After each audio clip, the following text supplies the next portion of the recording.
Famous notification. There we go. Clicking it away. Welcome one and all. Lovely that you are joining us today. Maybe I'll kind of do a couple of starts as we get going, and in a few moments I'll kind of like properly leap into this. What does it mean to be a people who trace our ancestry back a long time? We're tremendously proud of it. We sometimes associate to it miraculous stuff. That's to say, we must be, kind of right, because otherwise we wouldn't still be here. Or we might sometimes sort of associate some of the miracles that are explicit, particularly in the biblical period. God brought us out of the land of Egypt, promised to bring us to the promised land, and brought us to the promised land, and made the promise of the promised land, that we kind of walk around with a sense of pride in our history, and that's all good. But those kinds of relationships to our history are theological, or, to share a sort of another word, a word I like very much, mythic, right? They are ways of holding information that move us, rather than the kind of blunt sort of self-exposure to reality. And we're all aware of the relationship between those two things. And in fact, of course, New London Synagogue, delighted to have some people from across the movement joining us this evening. But the very essence of New London Synagogue is that we care about what really happened. And if what really happened, as explained or as suggested by an inquiry into the historistic record, kind of shakes our mythic sense of who we are, then we need to kind of like own that, and perhaps to some extent adjust the myth, make sure that the stories that we tell ourselves bear a relationship to historisticism. So let me just say, word, what does historistic mean? Historistic means stuff what really happened, as opposed to history, which is the stories that we tell about what really happened, which may or may not be kind of what language do we use? I remember doing my history study in America, where the fact that something was in the New York Times meant that it happened. And now, of course, we live in a world where, what news source do you go to? So, we're very aware, I think, of challenges of history. All right, that's enough chat. We have a long period to get through today. Today I'm going to be having a go at the biblical period. I've taught this in the past, and I've used the term from one to one. Let me just click some slide. This and this. Want to go slideshow. Start from the very beginning. Right. I'm looking at from 1 to 1, but I'm changing my method of counting. I'll say more about this in a moment. We think of ourselves religiously as living in the year 5782. So 1 is the beginning of creation. But when I say the second one, I'm thinking of one of what I would refer to as the Common Era, what my Christian friends refer to as 1 AD, Anno Domini. And that's our journey for today. What I want to do now, I will do if I can work out, there we go, is just give you a quick sense of chronology for the entire period, and then I'm going to drop in, and we'll spend most of our time looking at sort of little moments that I think are kind of interesting to think about as we engage with this question about what do we do with the biblical.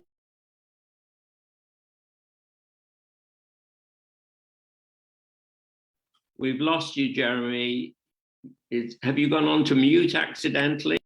Yeah, somebody muted me. Maybe it was me. I know what happened. I just pulled my little picture to the side. Thank you, Louis. I pulled my little picture to the side so that I could see what I've got here on our screen. All right. So what you're looking at is a chronological table, and the second column across is the Hebrew date. And according to the Hebrew date, 0 is, and a bit of argument about what it actually captures, but go with me that the expulsion from the garden will do as our 0.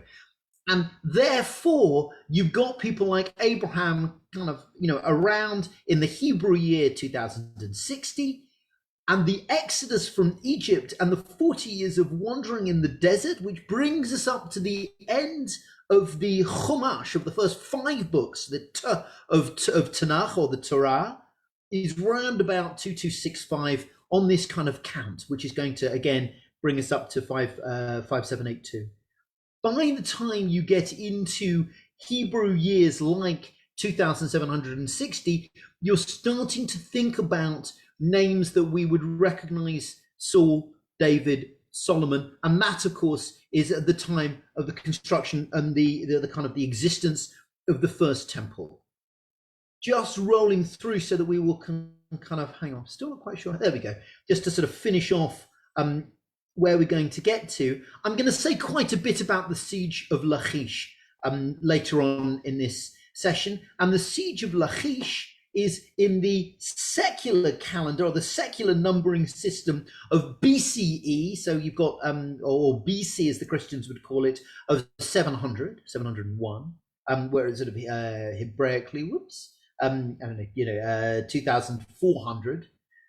And then you get a destruction of the northern kingdoms. So, the children of Israel leave Egypt, they arrive in the promised land, they kick everybody else out, they build a temple, it goes quite well until, it doesn't, and eventually the northern kingdoms get dispersed by a king. Again, all of this is inside the biblical narrative period, or, you can read about this kind of stuff in books of Isaiah, Jeremiah.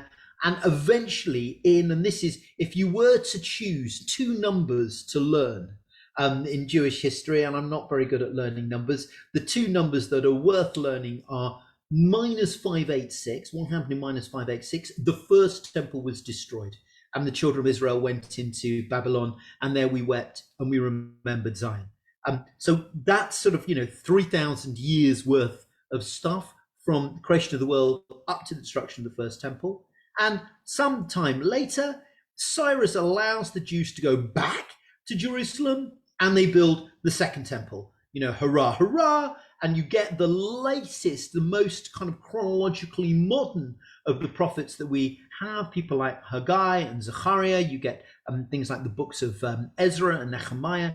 And this starts to get to the end of the, the biblical period. So the most modern historical events that we know about that are recorded in the Hebrew Bible, in the Tanakh, all of that concludes in the Hebrew year round about 3302. And this is just the relationship between the second column across and the first column across. That's about 450 years BCE, before the Common Era, or BC as the Christians would call it.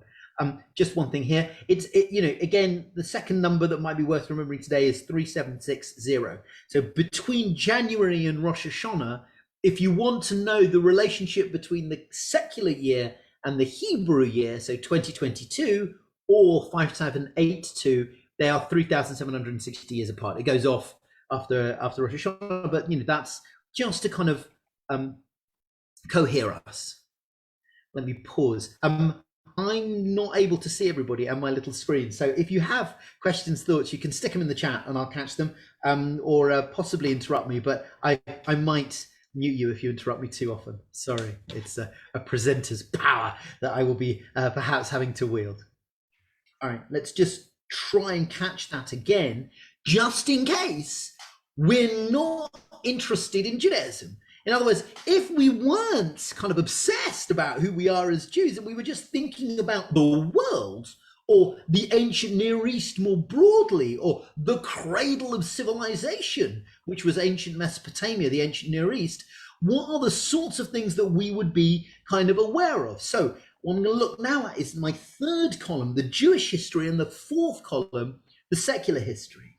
And it's just important because I'm going to talk a little bit later about the Code of Hammurabi. So, just hold who Hammurabi was, or more particularly, when Hammurabi was alive. So Hammurabi is a king of the Amorites. He writes a legal code. We're going to look at that in a few moments. But note that Hammurabi was alive in round about the same kind of period that Abraham, Isaac, and Jacob were around, not Sinai, right? So Hammurabi precedes Sinai. You need to sort of hold that.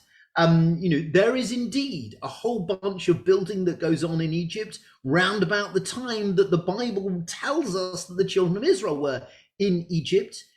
And interestingly, there is something that we're going to meet a little bit later called the Moneta Steely. And I will talk about that later, but we can date the Moneta Steely very, very accurately because it has a date that we can kind of check with a whole bunch of other stuff. Minus 1209. I'm going to come back to talk about that in a moment, but like it's a historical record. You will see it today. It's a historical record of the period after the children of Israel leave Egypt as they are starting to come into the land. We'll get back to that later. Second Iron Age, for those of us who are interested in things like the Second Iron Age, and indeed the Babylonian Empire do come through and conquer everything, but in turn get conquered themselves, and you start to see the rise of the Roman Empire, and that's just sort of just checking us in there on that sort of broad sweep of chronology, which I've now kind of, as it were, told twice. Once from inside the Torah, and once by paying attention to outside the Torah. And that's kind of what we're going to do today. We're going to throw the external to the Torah account of history against the internal to the Torah account of the story. Is that history? Is that historicity? And we're going to see what happens and what happens at different places as we go through the narrative. That is, how long have I got left? I've got 50 minutes left. That's what I'm going to be, doing today. Let me just pause. Any questions, any comments, anything that's on anybody's mind? Hurrah. Excellent. This is one of the most amazing things that I've ever seen. If you've ever been to Berlin and you've been to the Pergamon Museum, you will know it. If you haven't been to Berlin and you haven't been to the Pergamon Museum, go. I'm sorry for the quality of the picture, but what you are looking at is jaw-dropping. It is a huge, bright blue, incredibly ancient gateway. It's called the Ishtar Gate. It's a gate named to the Mesopotamian goddess of love and war, and it marks the entrance into the inner city of Babylon during the time of Nebuchadnezzar II. Now, Nebuchadnezzar, we know he's a figure that exists in the Torah, but he's quite late. He's about minus 600 in the biblical period. So he's round about sort of here at the time of the destruction of the northern kingdoms. While Israel is not doing very well militarily, historically, we're not very powerful in this period. Other people are doing well and they're building big stuff. How big, I hear you ask? Enormous. The Ishtar Gate is one of the gates. It's the West Gate. It's sort of over here, the Temple of Marduk in Babylon. And at the center of the Temple of Marduk in Babylon is this sort of ziggurat, is this tower. You can see just how exquisitely it was. I mean, again, we'll kind of catch some of the colonialization of archaeology as we tell this story, because you'll notice that this extraordinary, it's in Berlin, it's in Germany, excavated over 18 years at the back end of the 19th century, 1899 to 1917, by a German archaeological team, and they brought it to Berlin. So the inner gate is 25 meters off the ground from the roadway to the top of its towers, and the passageway that connects the entrance into the city of Babylon into this courtyard is 48 meters. So there are these sort of like double gates creating this huge pathway. This is enormous. Can you imagine wandering around, the ancient Near East and just sort of literally bumping into this and going, "Oh yes, city of Babylon, pleasure to see you. I'm going to take this whole thing back with me and present it back to Germany." So this is one of the great archaeological discoveries of all time. And the thing that happens inside my mind when I look at this story, which is it is proof positive of a massive, great big tower being built in Babylon, part of a kind of like a narrative of other nations being incredibly strong, is it feels to me, it seems to me, that this is somehow wrapped up in the story of how we have a Tower of Babel in our Tanakh, right? It's not, a tower whose top reaches through to the clouds. It's not the origin of the multiplicity of languages that exist in the world, but it is a big tower that you can imagine that as the Torah is coming into being, people would have known about big towers. People would have been aware of different nationalities emerging from major construction sites that exist in the ancient Near East. And that if you were to tell the story of the primordial organization of culture and history in the world, in your mind, you would have big towers. The point that I'm making is this: you can't look at the Torah when it's discussing something as old as the Tower of Babel and say, aha, this is the tower.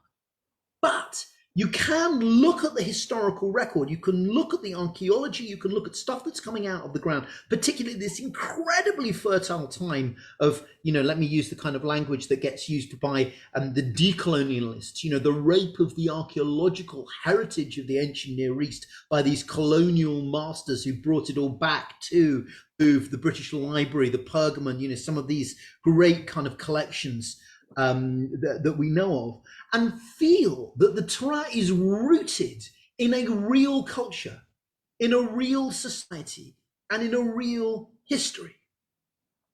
That is where am I going? Yeah, that's my kind of part one.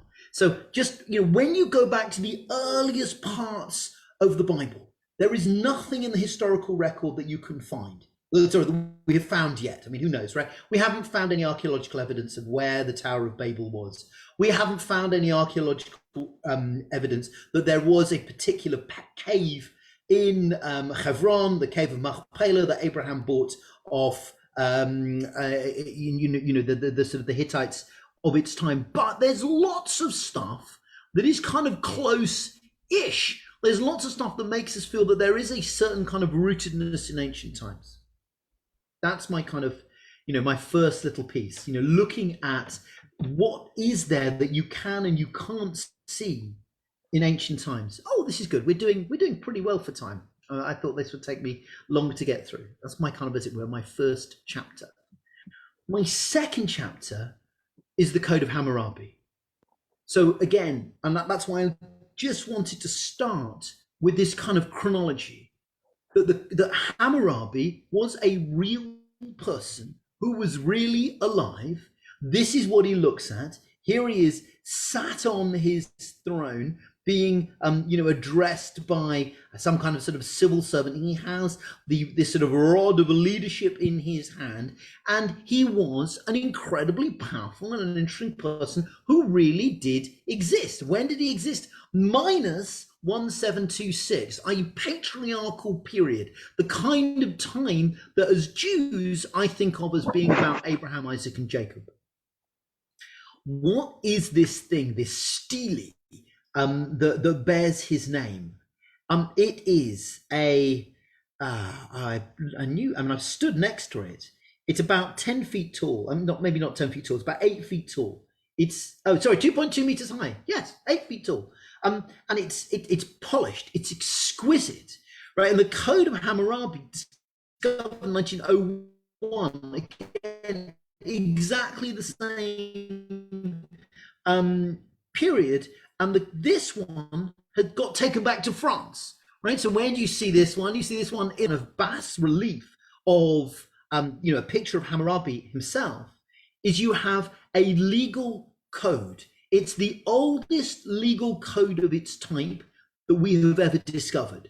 It is the oldest example of a whole bunch of things that we today take very, very seriously as part of what any legal code ought to do. For example, the presumption that you are innocent until proven guilty can be traced back to Hammurabi's code. It's a remarkable thing. It's also, it's called apodictic. it frequently says, if such and such happens, then the thing to do is such and such. So it has a sort of a particular kind of style to it. And one of the things that happened, and if you've never heard Irving Finkel talk about how we managed to decode Akkadian, and all these other ancient languages written in this extraordinary script, cuneiform script. I mean, he's one of the great storytellers of our time. Do read the book or watch the videos, or if you can, get to see him in person. As it began to be translated, there was this extraordinary excitement because things that were in the Code of Hammurabi, which again predates Moses, right? It's the period of the patriarchs, not the period of Sinai, are already there in the Code of Hammurabi. So what I want to do is have a look at an extract from the Code of Hammurabi and compare it. What a week to be teaching such material. Perhaps we should have started last week, which really was the week of us reading, as it were, liturgically, ritually, Mishpatim, Exodus chapter 21. But here we have the Code of Hammurabi. If a man put the eye of another man, put out the eye of another man, his eye should be put out. If he breaks another man's bone, his bone should be broken. Just looking across onto the right-hand column, Exodus chapter 21, verse 24, an eye for an eye, a tooth for a tooth, a hand for a hand, a foot for a foot, burning for burning, wound for a wound, bruise for bruise. Oh, hello, that sounds kind of familiar. It might be more poetically expressed. It might be more completely expressed in the Torah. But the technical term for this is lex talionis, a tally, a weight, right? Weight for weight, and impossible to not have Shakespeare and The Merchant of Venice pop up in my mind at this point. But nonetheless, here's Hammurabi 198, second sort of paragraph here. If somebody puts out the eye of a freedman or breaks the bone of a freedman, he pays 1 gold mina. If he puts out the eye of a man's slave or breaks the bone of the man's slave, you pay 1/2 the value. Interesting. So this sets up within the world of Hammurabi, and you can call it offensive, or just acknowledge that we have moved on from here, or perhaps think that we haven't moved on from here. This sort of qualitative way of thinking about damage to a free person in contradistinction to damage for a slave. But you have something in the Torah, but it's different. Look how the language comes out in the Torah. If a man strikes the eye of his servant or the eye of his maid, well, it's following on from verse 25. So like the idea that having set up your lex talionis, you then discuss what happens if you damage a person's slave. Even the relationship between one verse and the next verse, it feels to be in dialogue. It's drawn from the existence of the Code of Hammurabi in the same place. If you strike the eye of a servant or the eye of his maid and destroy it, you have to let the servant go free. Now, this is a very different idea. It's an idea that talks about the dignity of a human being who cannot be treated as a chuck. You feel that in the Torah? If you damage someone's slave, Hammurabi thought, well, you have to pay, but a slave is a less important person than a free person. So if you do a damage to a free person, you pay 1. If you do a damage to a slave, you pay it 1/2. The Torah takes the relationship between eye for an eye, but changes the outcome, gives it a kind of a tweak. And now that I know how Hammurabi felt about damages to slaves, I can truly understand something about the Torah's mindset, the Torah's attitude towards human beings who are servants or maids, which is that if you do damage a servant or a maid, that's it. Like, this person cannot be allowed to maintain an existence as a servant or a slave. They have to go free. And those of you who heard Rabbi Natasha on Friday night talk about letting slaves go free, or heard me on Saturday morning, I was also on similar territory. Well, no, and if you know anything about Judaism at all, you know that we carry this understanding of the servant. But here, and this is the key point for me, the reason to be excited by the history that we have dug out of the ground when it comes to the Code of Hammurabi is that it has enriched my understanding of Mishpatim. Like, once you know the Code of Hammurabi, and can you imagine the excitement of being the first person, and all the people who did this work, they all knew their biblical law absolutely inside out, that as you make your way through the Code of Hammurabi, decoding this for the first time since these languages of Akkadian disappeared from common use and the stone got buried, can you imagine the excitement of feeling this dance and all of a sudden, realizing what you have and what you haven't found out? And on it goes. If I got one more of these, no, I'm moving on to the next thing. So, what was I saying when I was looking at towers? When you go very early, you can't find anything literal.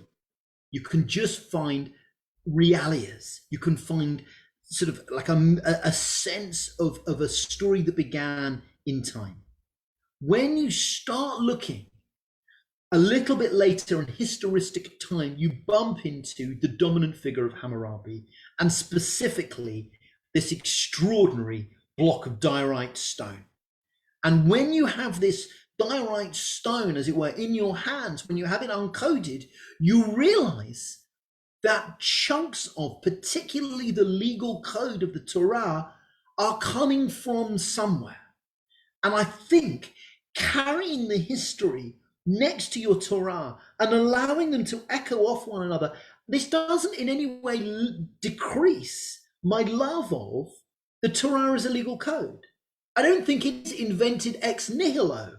I think that it's drawing on the legal principles of the time and doing, frankly, what I think we do as Jews to this day, filtering through them, saying, yes, this idea, this is right. And this is who I want to be as a Jew. This idea, yeah, I can see, I can see we need to kind of cover this in order to create a legal code, but I don't want to cover it in the way that those non-Jews covered it, because the non-Jews are covering it from a perspective that I as a Jew don't want to accept. So I'm going to kind of flip that idea, but it's not that it's genius or it's chiddush, its newness is expressed through the understanding of the historistic period.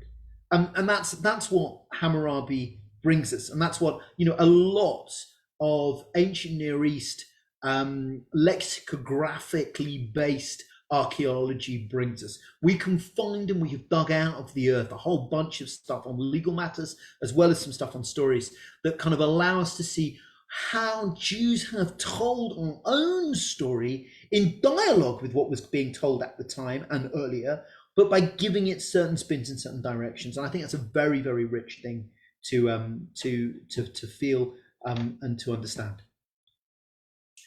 Pausing for breath, pausing for questions. How we doing? Just say we move quite quickly. All right, maybe not quickly enough. This is my next kind of historical artifact. This is the Moneta Steely. If you want to see the Moneta Steely, you have to go to Cairo. This one stayed in Cairo, but who discovered it?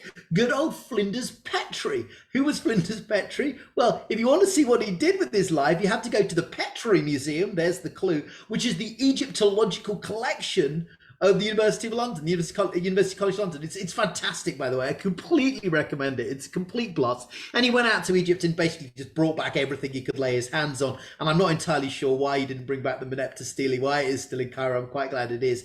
But here it is. This is what the great Flinders Petrie, right? 1896. Again, just what a period of time to be involved in this kind of stuff. And he has discovered a narrative of the pharaonic, of the Egyptian king who succeeded Ramesses II in minus 1200, reigned from 1213 to 1203. Let me just sort of nip up here, minus 1200. Well, right around this kind of period of time here, right? There is stuff being built in Egypt. Children of Israel are in Egypt. What does it say on this stele?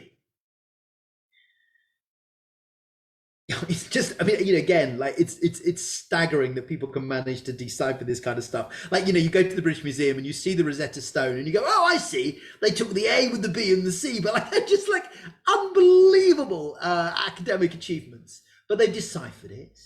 And it says this: Canaan is captive with all woe. The city of Ashkelon is conquered. The city of Gezer seized. The city of Yanoam made non-existent. Israel is wasted, bare of seed. I mean, dug out of the ground from the period, a genuine historic. It's like finding an ancient copy of the Times. Couple of things that are interesting to say about this. One is, hello Egypt, right?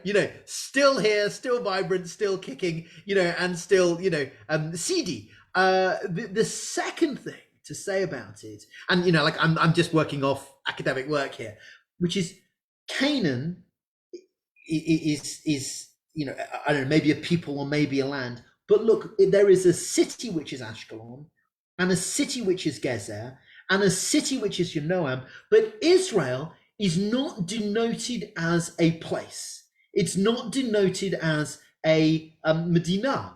It is talked about, and in my understanding is the hieroglyphic language, epigraphy that is being used is of a people sans state. I mean, how extraordinary is that?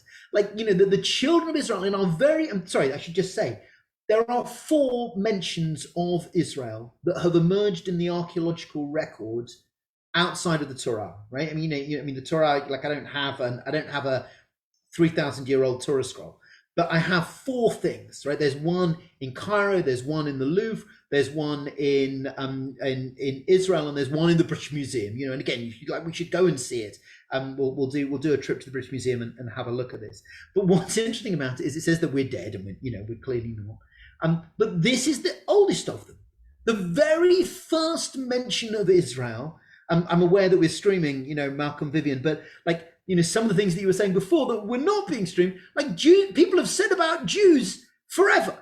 Oh, it's a mess, oh, it's so terrible, oh, this went wrong. And the answer is, here we are. Maybe there is something to this miraculous nature of Judaism after all, but it's just extraordinary to see at that kind of age. And here is something, I've taught some of this material before, I've never taught this before, and I just think this is, astounding. Because in the period that Moneta was around, Egyptians built big things and told stories on them.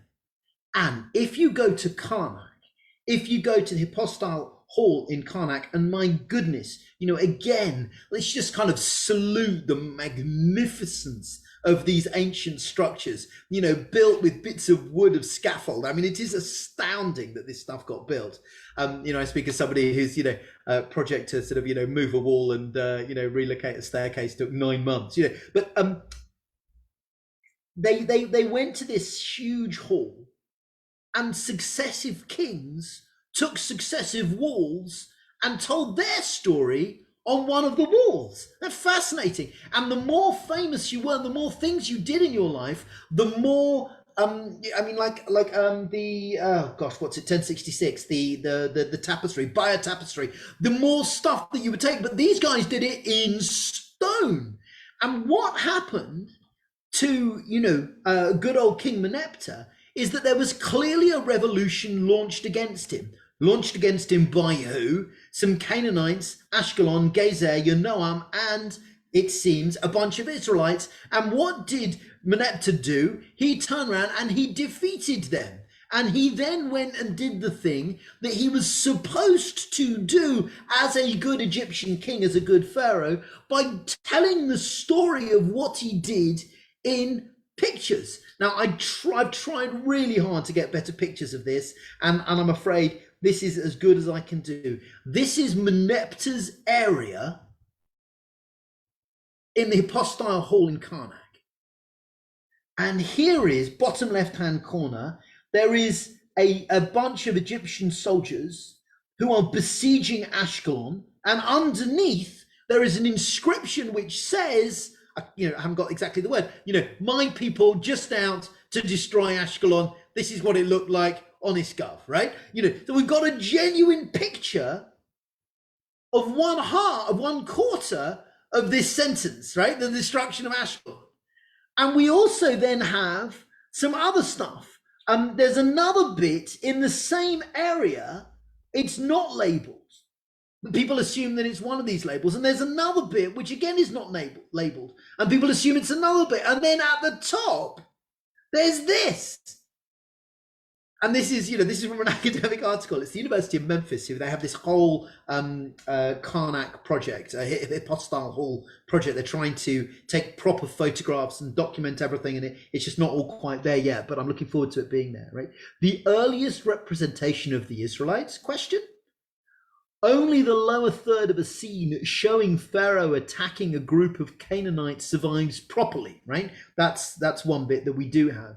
But the name of these people who are in a similar part of the wall, who some think of Israelites, would have been recorded at the top of this poorly preserved relief, but we've lost the top. I mean, actually, I heard a podcast on this. There's a really interesting podcast called Names from the Biblical World.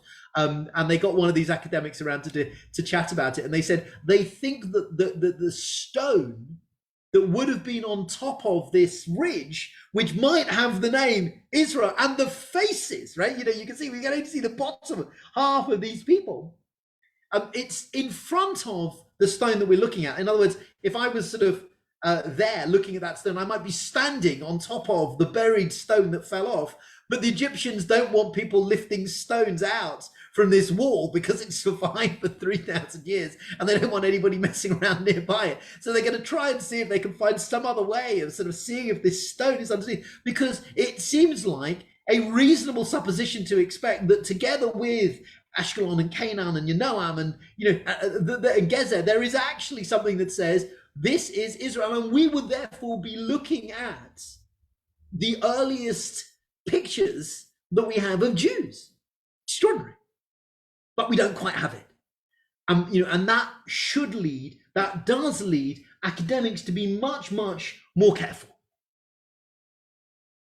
Let me take you through what are effectively two academic positions, one of which is maximalist and one of it which is minimalist. And these are both in an article that was in Some Education Review 2018. Now this is pretty contemporary stuff. Maximalist historians and archaeologists have what they call a high chronology.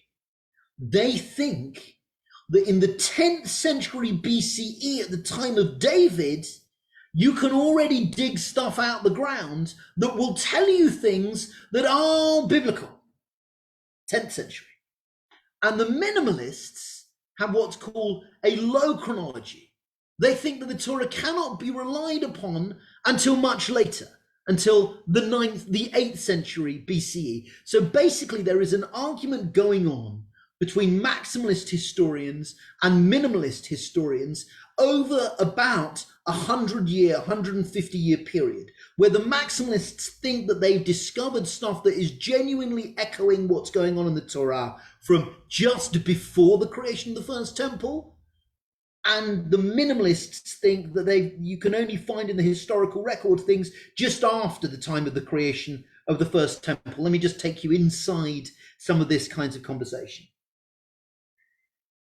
In 2008, Yossi Garfinkel, professor of archaeology at the Hebrew University of Jerusalem. I'm going to suggest that it's significant, right? We're going to see an argument between the academics of the University of Jerusalem, what do you know about Jerusalem, and the academics that you know of the University of Tel Aviv, what do you know about Tel Aviv? It shouldn't be too surprising to know that the Jerusalem academics are going to be maximalist and the Tel Aviv academics are going to be minimalist. So he digs out this pot shard in Kirbet Kifya, Keyafa, inscribed with an ancient Hebrew characters dated to the 10th century. He also finds a highly unusual second gate in heavily fortified city walls, and the combination led him to identify the location as Sharayim, a city mentioned 3 times in the Bible. Now, why might you think that a city that has two gates, one gate behind another gate, rather unusual, never seen this before, is Sharayim? Well, largely because Sharayim means double gate. And in early May, Garfinkel announced 3 large shrines, standing stones, altars, and other cultic objects, including 2 portable model shrines made of pottery and stone. Garfinkel said that his discoveries prove that those who deny the biblical tradition regarding King David and argue that he was a mythological figure or just the leader of a small tribe are now shown to be wrong. What's he just said? He said, here is Sharaim, the thing that the Torah itself, like Samuel, the Navi element, the early Navi element of the Torah, the thing that describes when it says there was a proper king, King David, and he had a proper Medina, a proper state.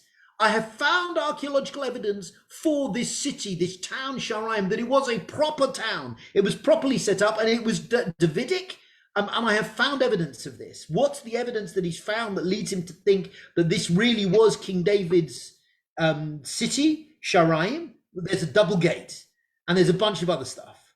But you can see that it doesn't actually say David was here. You know, we haven't found a coin with a picture of David's head on it. We're struggling. But that's a maximalist position. When you found something that echoes the biblical period, maximalists are more likely to think that this is indeed the biblical period.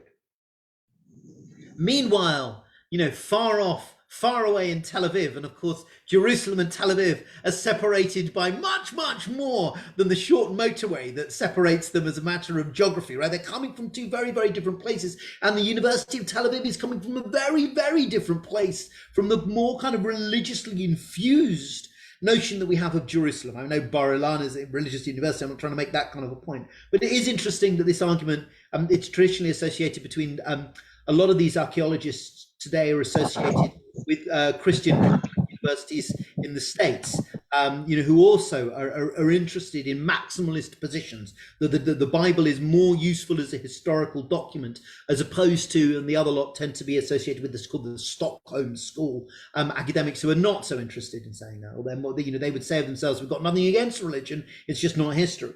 Right, Israel Finkelstein, professor of archaeology at Tel Aviv University, dismissed Garfinkel's dating of the site as a product of methodological shortcomings in both fieldwork and interpretations. Right, the traditional view espoused by Garfinkel, the maximalist view, as I've been calling it, was based mainly on the biblical account of early history. In other words, this is a unique and annoying case in which archaeologists compromise the evidence provided by their own discipline in favor of the one-sided interpretation of the textual material provided by another discipline. What's he saying there? He's saying you're meant to be an archaeologist. That means you dig stuff out of the ground and you treat it in its own terms. You don't dig stuff out of the ground, go running off to a different department, the department of Torah, and say, aha, there's two gates here, there's two gates in the Torah, therefore it's Sharaim. And at this point, we're kind of in, you pay your money, you make your choice. What have we said? There is no textual evidence of Abraham. There's no historical evidence of Abraham. There's no historical evidence of Moses. There's no historical evidence of Joshua at Jericho or any of those other kind of pre-king, historical stories that are recounted in the early part of Nevi'im, in Joshua, in Kings, in Samuel. But there clearly was a first temple. What do the minimalists think that the first temple was? Not a very impressive place. What do the maximalists think it was? Well, you were a proper king, old David, old Saul, old Solomon. They were properly in charge of a large space. They had lots of money. They put up a big building. And we don't know, we can't find exactly which bit is first and which bit is second, because we're just assuming there's a whole bunch of rubble that was used for one, was used for the other. It's all been moved around. It's just too difficult to find anymore. So you look elsewhere. So I've lost Lachish. What happened to Leo? Sorry, yeah. You look elsewhere. What other stuff have you got? You've got this place Megiddo. Megiddo is talked about in the Torah. And is Megiddo a sign that King David was already ruling and already powerful, and that's why there is a serious place with serious fortifications, and you can see it from the ground and you can see it from the sky and you can dig up stuff that shows that people were there? Is that proof that David was David, or is it not? If you're wandering through the rubble of the temple and you fell, do you, like a maximalist, go, aha, I know who wore golden bells on the edge of on the bottom of their of their cloth. That's talked about in next week's Parsha Tzatzaveh of the garments of the high priest. Therefore, I think we have just found a golden bell that was worn by the high priest in Jerusalem in his officiating in the first temple, second temple possibly. Or do you just think that you've just found a bit of gold? If you dig out of the ground a bulla, what is a bulla? A bulla is the clay thing that has had a seal pressed into it, right? We don't have the seal that was pressed into it, but we do have the bulla. We have, as it were, the negative of what this seal was designed to prove. This is what Hebrew looked like in this period. And this says, there we go, Yeshayahu. Oh my gosh, it's the name Isaiah. It's on a bulla. And underneath it says, Hanav.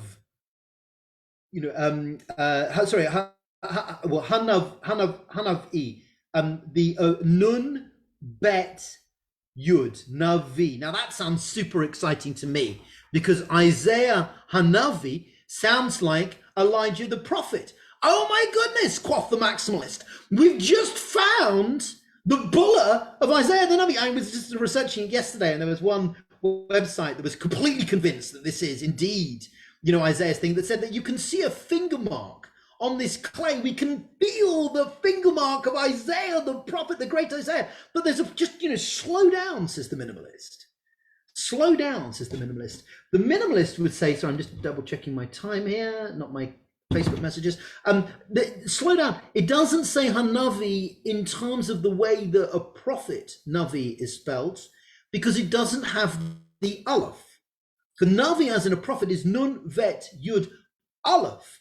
Now, no problem, says the maximalist. You can imagine that the Aleph was here and it's been worn away. So this yellow has been drawn in by this website that thinks this really is Isaiah the Navi.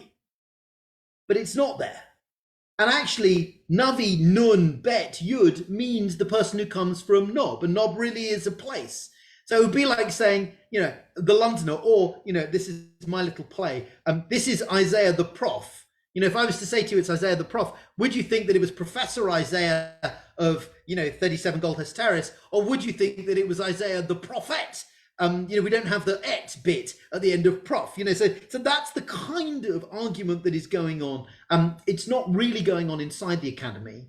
You've really got the Hebrew University who are maximalists and kind of out on a limb themselves, and basically everybody else who's being much more kind of classically academic, much more nitpicky about it. The only problem with the minimalist claim, which is that there is no historistic reliability in the Torah at all, up to the point when we start thinking there is, and I've got it, it's my last thing and I'm going to show you in a second, is something must have happened that brought us to the point where we now believe that the historical record and the Torah are actually talking about the same thing. We do believe that by the time we get to the siege of Lachish, right, minus 701, so a little bit later to this real point of contention, the 10th, minus 1,000, minus 900. By the time you get to minus 700, we've got a ton of stuff that we can dovetail really, really neatly with the biblical account. In other words, you can take the biblical account in one hand and you can look at the archaeological remains in the other hand and some of the other kind of stuff that we've dug out, and you can go, my goodness, they're clearly talking about the same event. And now at this point, we know that we really do have historicity, history, a myth, like in a much more tight dialogue. We can actually look at the relationship between these two things. Like at this point, Lachish is a serious place. It's a defended place, and we'll see that in a second. And how did it get to be there? So what we can't do is we can't tell the beginning, but we know that when we first come into the story, there must be a beginning. So let me take you to Lachish. Here it is, sort of there, a little bit south of Jerusalem, kind of level with Gaza and Hebron, maybe just a little bit north, in this sort of, part of the, south of Tel Aviv and places like that. And, we know that, so we have textual evidence as how Lachish came to be part of the first Commonwealth of Israel in the mind of the Torah, because we've got it mentioned in Joshua chapter 10. Joshua passed from Lebanon and all of Israel to Lachish, and he fought against Lachish, and God delivered Lachish to the hand of Israel. And from Lachish, Joshua passed on to Eglon, and Israel went with him, and they found. In other words, it's part of this sort of succession of a narrative, of a capturing of this sort of, historic geographical swathe that becomes the first Commonwealth, that becomes part of the story of, of Saul and David and Solomon, but, even back from the time of Joshua. And Lachish then kind of passes the next couple of hundred years outside of the historical record. But, if you take a helicopter, you can see that there was a settlement in this area. I'll explain in a minute why we know that it's we know it's Lachish, because we've dug up stuff that says, this is Lachish in this place. And you can feel the kind of size of it, and you can feel that this is a fortress. There is defenses. There is a sense of it being a defended territory. And we can also see that there is a ramp that has been built up one of the sides into Lachish, which would have taken a bunch of doing. Somebody clearly decided that they wanted to take Lachish, and they spent a while sticking a ramp up in order to do it. And here's the story from inside the biblical account. In other words, this is the story that we as Jews tell about Lachish in 2 Kings. In the 14th year of King Hezekiah, Sennacherib, right? Sennacherib, big enemy of Israel from Assyria, came up against all the fortified cities of Judah and took them all. In other words, this is the destruction of the northern kingdoms. He's coming in from the north, from the Safun, from the hidden place, and he is massively, massively powerful. If anybody saw the exhibition in the British Museum on Ashbonapal, who was Sennacherib's father, it was an extraordinary exhibition. But here is Sennacherib, and Hezekiah, the king of Judah, sent to Sennacherib at Lachish, saying, I've done wrong, withdraw from me, whatever you place upon me, I will bear. So Sennacherib is coming in from the north. He's coming in this way, and he gets as far as Lachish. And sorry, I forgot my king. Hezekiah sends out a party to meet with him. Those of us who've watched Game of Thrones, it feels like that. And Hezekiah's message is, I'm sorry, I was a little bit uppity. I should have acknowledged that you're the top dog. What do you want? Right? And the king of Assyria, Sennacherib, imposes upon Hezekiah, the king of Judah, 300 talents of silver and 30 talents of gold. This is a ton of stuff. Sorry, I don't know precisely how much a talent is, but it's a proper weight. And what does Hezekiah do? He gives him all the silver that was in the temple and in the treasurers of the king's house. He empties himself of anything that he has of value and gives it to Sennacherib to say, I'm sorry, I've been uppity, I shouldn't have messed you around. It's like a dog rolling over and exposing its belly to a much more powerful dog.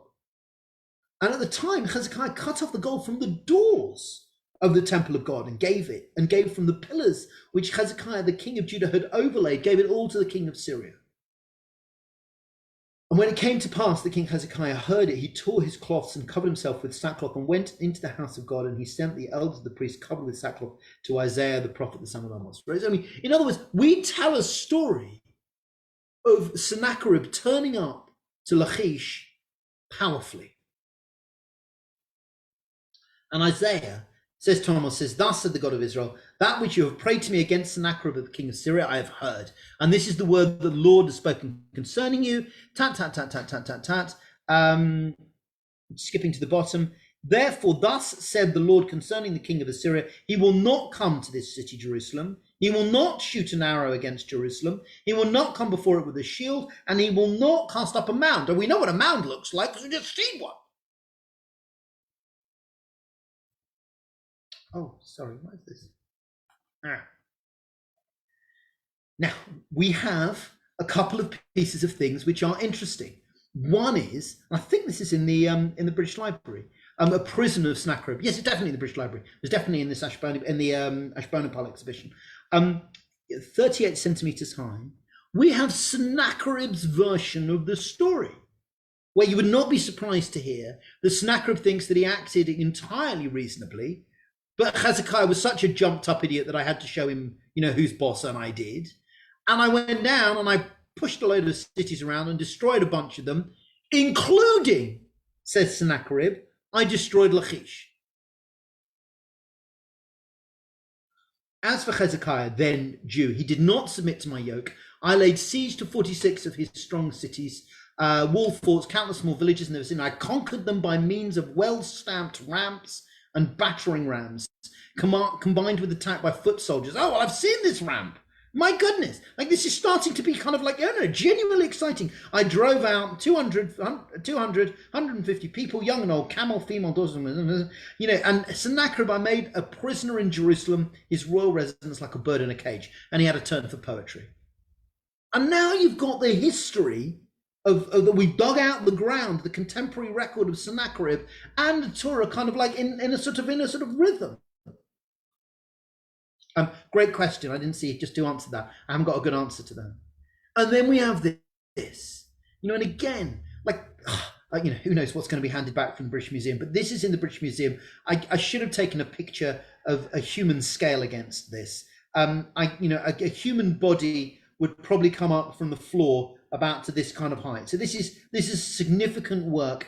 And if you go to whatever it is, room 29 in the British Museum, it stretches across, I don't know, like 40 feet of this room in this huge sort of 8 feet tall bas relief of Sennacherib. I mean, I joked about it a couple of weeks ago.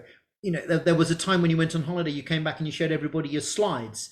What Sennacherib did is he went out on a military campaign and he came back and he told the story of his campaign on the walls of his palace, on the walls of his home. Oh gosh, Egyptians did the same thing. It's clearly something that is done, but here it is.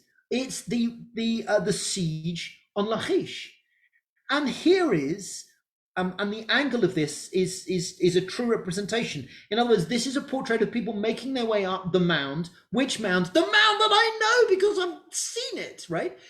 Up to Lachish and destroying it. Here, extraordinarily, the children of Israel are throwing down burning torches onto Sennacherib's soldiers who are trying to storm Lachish. Here are a bunch of people dying. Narrative lines are slightly odd in the when you start looking at this kind of stuff, so you can't get too tied into sort of the narrative line. But here's a sort of here's a proper siege tower. We know what these things look like.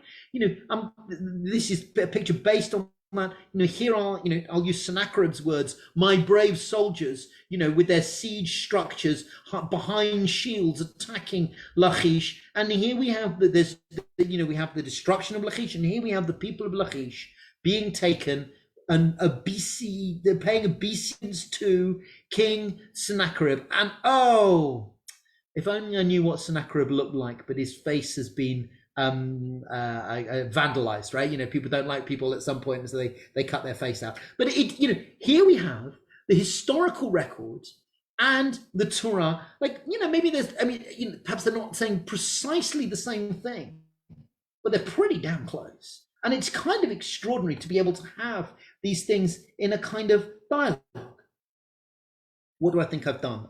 Thank you for bearing with me, and it's a privilege to be able to share this material with you.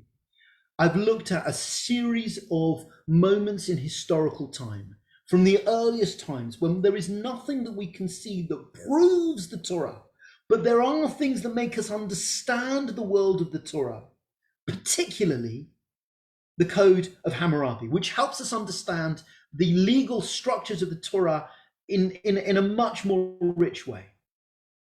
We certainly don't have anything that proves that the Egyptian narrative, right, the Pesach story, is a historistic account, but yet here we are. There is an argument about stuff that can be dug out of the ground in the 8th, 9th, in the 10th, 11th, 12th century BCE as to whether or not it proves the Bible as a historical account. And most people think that it doesn't. It's just stuff that we dug out of the ground, as interesting as it might be, and it might help enrich our kind of understanding of the million. But by the time we get into the 10th, 9th, 8th century BCE, you can really have fun holding things in one hand, if you're allowed to break into these museums and lift things up out of their display cases, and holding the Torah on the other side, by seeing how there is a sort of like a historistic thing that can happen as you consider the Torah. What do we have to look forward to? Next week, I'll be looking at the ancient period. I'm looking at the period of the Romans. I'm looking at what does Israel do when it's not in control. That will be the beginning of a whole journey through a kind of, diasporic existence of our people. That's next week. The following week, I'll be looking into the medieval period, and I'm going to move on to the modern period at the end of February, the last Tuesday of February. I'm going to stick around a bit. I'll take any questions or thoughts, but I'm finishing on time. 3,000 years for you. Huge pleasure to be able to teach with you, and thank you hugely for joining me this evening. Thanks very much, Jeremy. That was great. Thanks.